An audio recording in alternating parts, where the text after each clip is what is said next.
하나님께서 저와 여러분을 사랑하십니다. 믿으시면 크게 아멘 합시다. 우리가 하나님을 잘 믿으려면 하나님이 어떤 분이신지에 대하여 정확히 알아야 합니다. 하나님에 대하여 모르면 하나님을 제대로 믿을 수가 없지요. 하나님은 어떤 분이실까요? 하나님은 우리 모든 인생의 생사화복을 주장하시는 분이십니다. 우리가 인정하든 인정하지 않든 그것은 사실이고 그것은 진리입니다. 우리 인생의 생사화복을 주장하시는 하나님의 마음은 저와 여러분이 우리 하나님의 은혜와 사랑 안에서 행복하기를 원하십니다. 여러분 행복하시기를 축복합니다. 여러분 진정 여러분의 인생이 행복하기를 원하십니까? 우리 인생이 행복할 수 있는 비결이 무엇일까요? 행복하기를 원하는데 우리 인생이 행복할 수 있는 비결이 무엇일까? 우리 인생이 행복할 수 있는 비결은요, 하나님과 바른 관계를 맺고 사는 것입니다. 하나님과 바른 관계를 맺고 산다는 게 무엇일까요? 전도서 12장에 보면 사람의 본분을 이렇게 이야기합니다. 우리 앞에를 보고 한번 읽어볼까요? 전도서 12장 13절과 14절입니다. 시작. 일의 결국을 다 들었으니 스탑.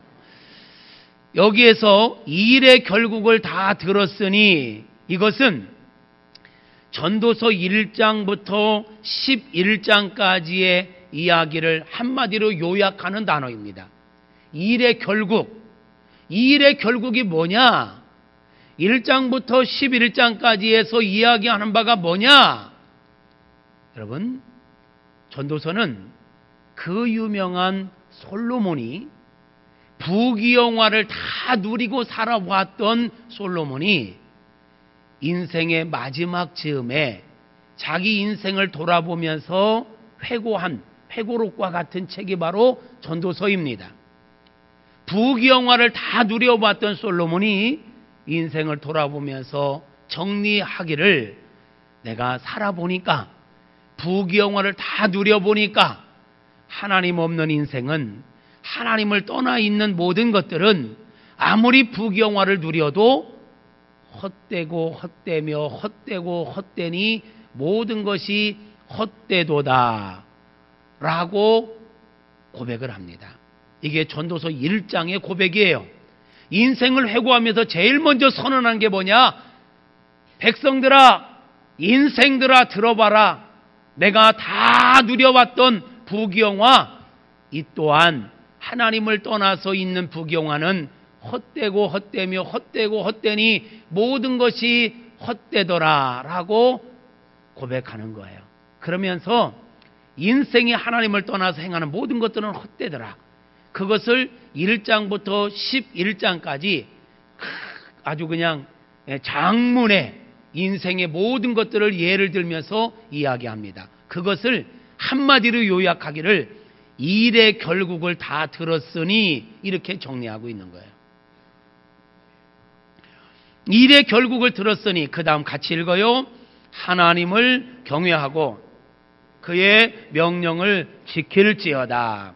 이것이 모든 사람의 본분이니라. 거기에 두 가지죠. 사람의 본분이 뭐라고요? 하나님을 경외하는 것, 그리고 그의 명령들을 지키는 것.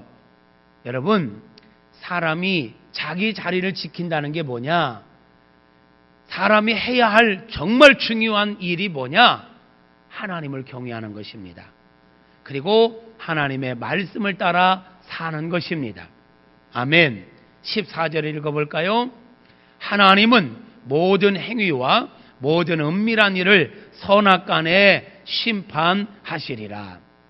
여러분, 하나님은 어떤 분이냐면 저와 여러분을 사랑하시는 분입니다.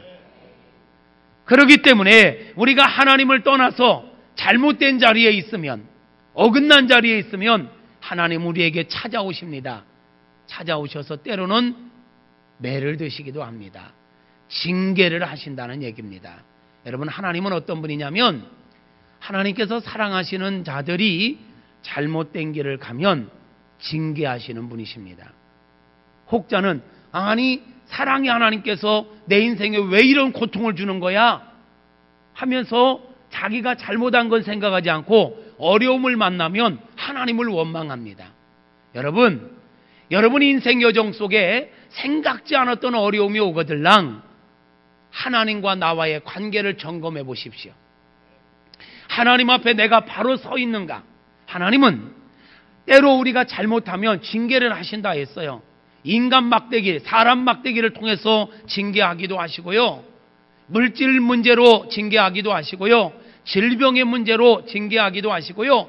사람들을 통해서 아파하게 하시기도 하십니다. 사랑하신다는 증거예요. 아멘입니까? 잠언 3장 12절에 보면 대저 여호와께서 그 사랑하시는 자를 징계하시기를 마치 아비가 그 기뻐하는 아들을 징계함같이 하시느니라. 아멘. 히브리서에 보면 이렇게 말씀합니다. 한번 봅시다. 히브리서 12장 5절 같이 시작. 또 아들들에게 권하는 것 같이 너희에게 권면하신 말씀도 잊었도다. 일러스되 내 아들아 주의 징계하심을 경히 여기지 말며 그에게 꾸지람을 받을 때에 낙심하지 말라. 주께서 그 사랑하신 자를 징계하시고 그가 받아들이시는 아들마다 채찍질 하심이라 하였으니. 아멘. 무슨 말이에요?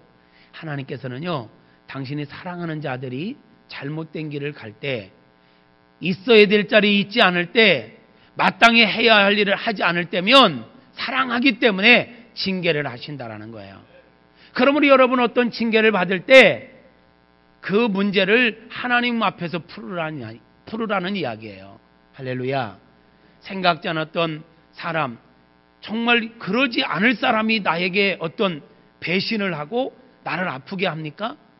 그 사람 붙잡고 싸우려고 하지 마십시오.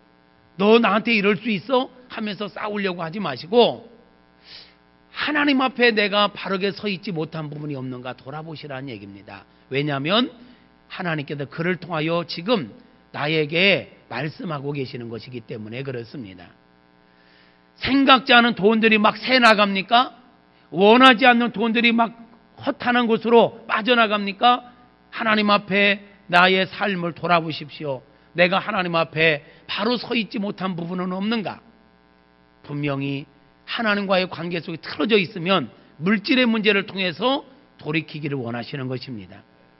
몸이 아프십니까? 먼저 그 무엇보다도 먼저 하나님과 나와의 관계를 점검하십시오. 하나님 앞에 바로 서 있지 못하면 병을 통해서 또한 하나님은 우리에게 말씀하기도 하시는 것입니다. 여러분이요 기억하십시오. 징계의 목적은 우리를 죽이려 함이 아닙니다. 우리를 괴롭히려 함이 아닙니다. 징계의 목적은 우리를 사랑하시는 하나님의 또 다른 표현인 것입니다. 우리가 하나님 앞에 바로 서서 다시 한번 하나님께서 주신 은혜와 사랑 안에서 평탄하고 형통한 삶을 살게 하시기 위하여, 돌이키게 하기 위하여 징계를 하신다라는 이야기입니다. 할렐루야. 오늘 저는 역대하 7장 13절과 14절 말씀을 근거로 해서 진노 중에도 긍휼을 베푸시는 하나님이라는 제목으로 설교를 하고 있습니다. 우리 역대하 말씀을 한번 보겠습니다. 역대하 7장 13절에 보면 이런 말씀이 있습니다. 이 앞에를 보십시오. 이 말씀을 읽기 전에 이 말씀의 배경을 먼저 말씀드리겠습니다. 이 말씀은 솔로몬이 성전을 멋지게 아름답게 정성껏 지어서 하나님 앞에 봉헌을 하는 시간에 하나님께서 그 성전을 받으시고 솔로몬의 그 정성을 받으시고 기뻐하시면서 솔로몬에게 이렇게 나타나셔서 이렇게 말씀하십니다. 솔로몬아, 내가 나의 마음과 나의 생각과 내 눈이 항상 이 성전에 있겠다. 이제는 너희가 누구든지 이곳에 와서 나를 찾으면 내가 만나주겠다. 누구든지 이곳에 와서 기도하면 내가 들어주겠다. 혹시 너희가 먼 타국에 가서 이곳에 올 수 없는 상황이라면 그곳에서 이 성전이 있는 쪽을 향하여 기도해도 내가 들어주겠다. 이런 약속을 하시던 중에 이 말씀을 하시는 거예요. 그런 약속을 하시던 중에 이 말씀을 한번 읽어볼까요? 혹 내가 하늘을 닫고 비를 내리지 아니하거나, 혹 메뚜기들에게 토산을 먹게 하거나, 혹 전염병이 내 백성 가운데 유행하게 될 때에, 거기까지. 솔로몬아, 지금은 아니지만 너희들이 살다 보면 또 나를 떠나서 잘못된 길에 서 있을 때가 있을 거야. 다시 말하면 죄 가운데 빠져 있을 때가 있을 거야. 그때면 나는 말이야, 너희들을 사랑하기 때문에 너희들이 잘못된 길을 가는 거 그냥 두고 볼 수가 없어. 너희들을 사랑하기 때문에 너희들을 다시 돌이키게 하기 위해서 내가 징계할 거거든. 그 징계의 방법으로 혹 하늘문을 닫아 비를 내리지 않게 한다든지, 혹 메뚜기 떼들을 보내가지고 너희들이 농사짓는 모든 것들을 다 망가뜨리게 한다든지, 혹 전염병이 돌게 해서 너희들이 아프게 할 수 있단 말이야. 이걸 얘기하는 거예요. 그런데 하나님 지금 앞으로 되어질 일을 얘기하는 거잖아요. 가능성을 두고. 여기에서 하나님이 어떤 분인가를 우리가 볼 수 있는 거예요. 너희가 죄를 지면 나는 너희에게 이렇게 징계할 거야.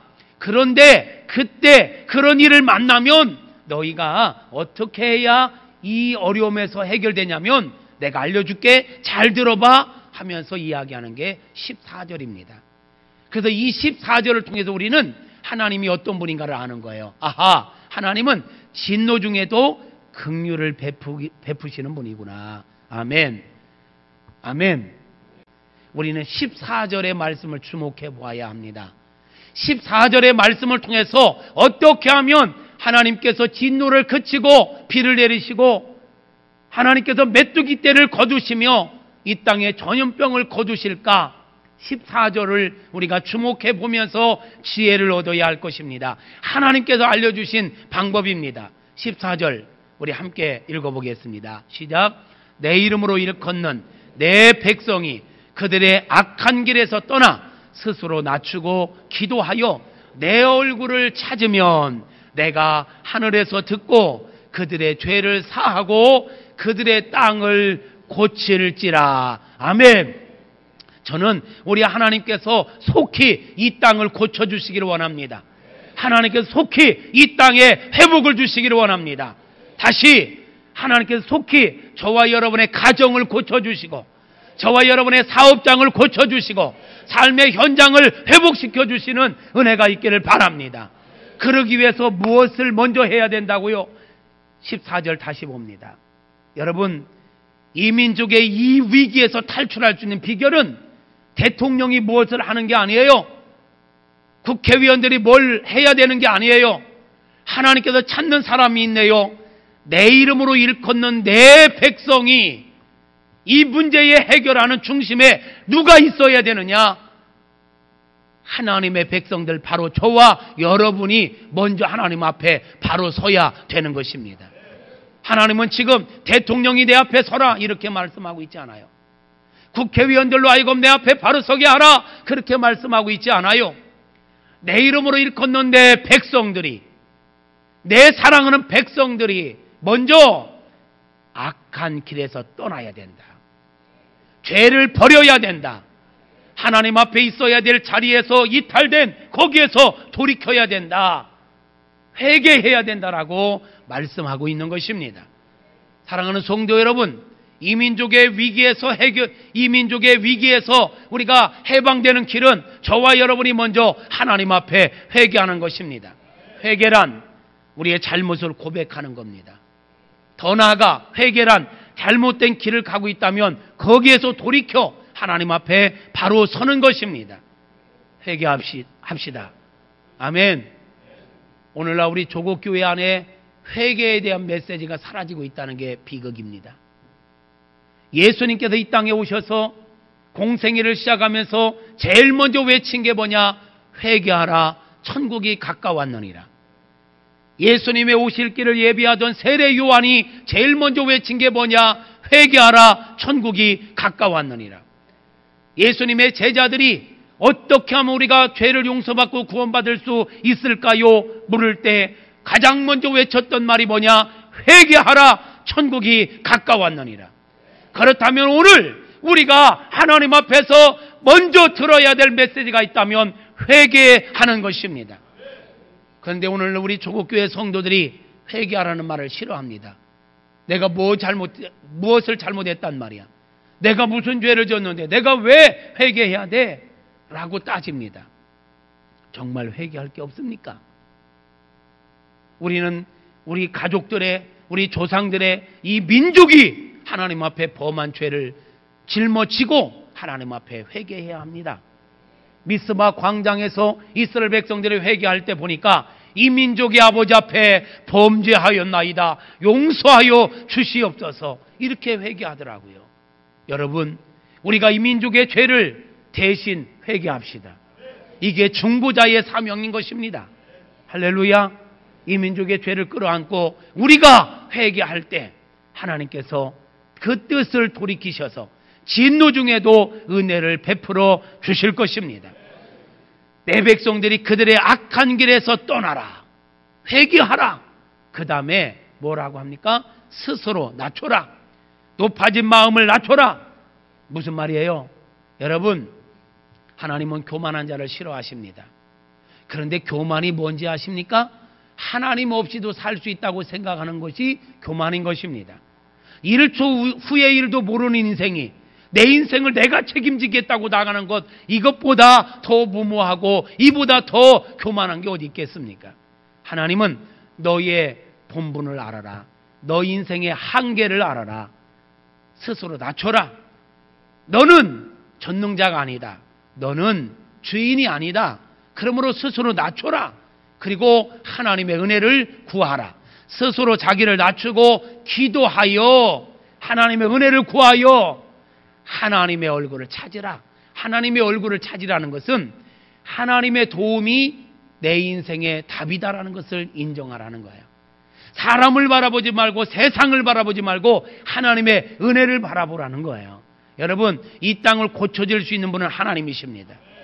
여러분의 인생의 문제를 해결할 수 있는 분은 여호와 하나님이십니다.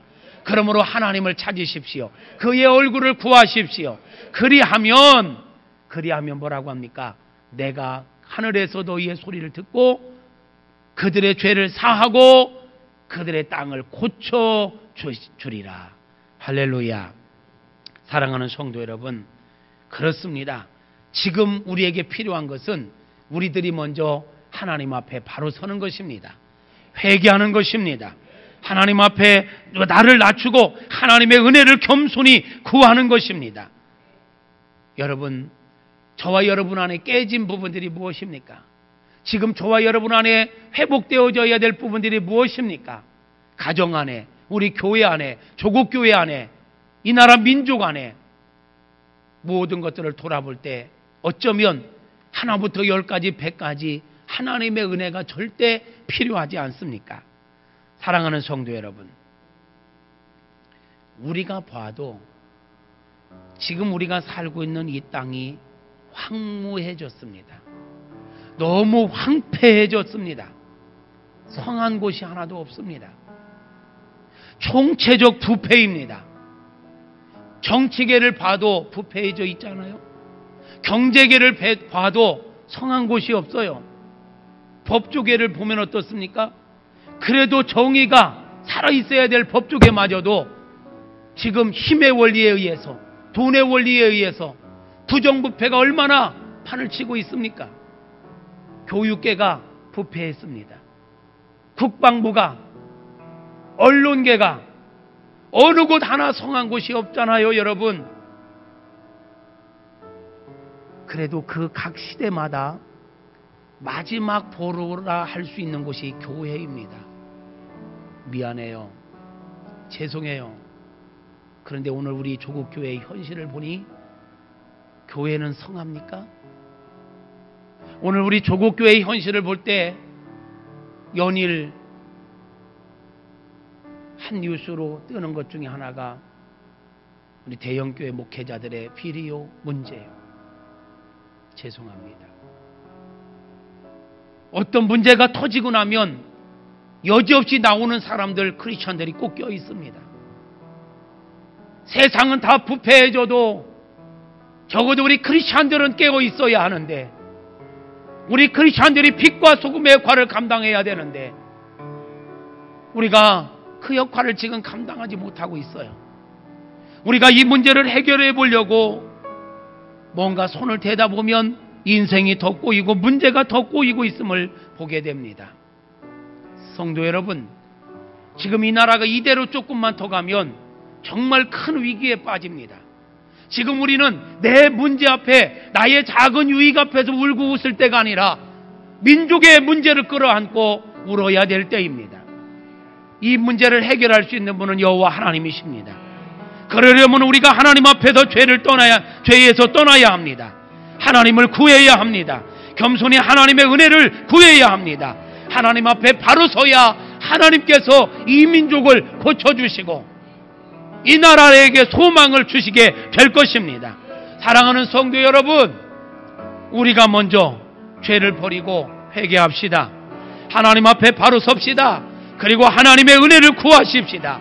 이 땅을 고쳐달라고, 이 땅에 진정한 부흥을 달라고, 이 땅에 다시 한번 회복의 역사를 이루어 달라고 기도하십시다. 성도 여러분, 내 문제를 내가 해결해 보겠다고 하나님이 아는 사람들을 의지하고 사람들에게 손을 벌리기 시작하면 인생이 비참해집니다.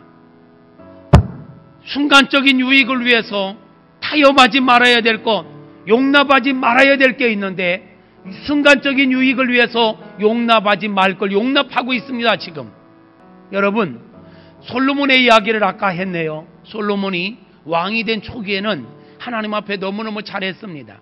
그런데 그가 하나님께서 주신 이 왕권을 유지하기 위해서 자기가 왕권을 잘 유지하려면요, 하나님 앞에 바로 서서 하나님의 말씀대로만 가면 하나님께서 그 왕권은, 그 나라는 하나님이 책임져 주십니다. 그런데 이 솔로몬이 어리석게도 말이에요, 그 지혜롭다고 든 솔로몬이 말이에요, 자기 힘으로 나라를 한번 지켜보겠다고 정략 결혼을 합니다. 다른 나라 공주들과 결혼을 하는 거예요. 정략 결혼을. 그러면서 얻은 여인이 1,000명이나 됐습니다. 그러면 1,000명의 여인들과 함께 살면서 정략 결혼을 했다면 나라가 튼튼해져야 되잖아요. 나라가 안전해야 되잖아요. 그런데요, 용납하지 말아야 될 걸 용납하게 되잖아요. 그로 인하여 거룩한 성 예루살렘이 온갖 우상 천지가 되어버렸습니다. 그로 인하여 결국 솔로몬이 죽고 나서 나라는 쪼개지고 맙니다. 실패한 왕이 되고 맙니다. 무슨 얘기지요?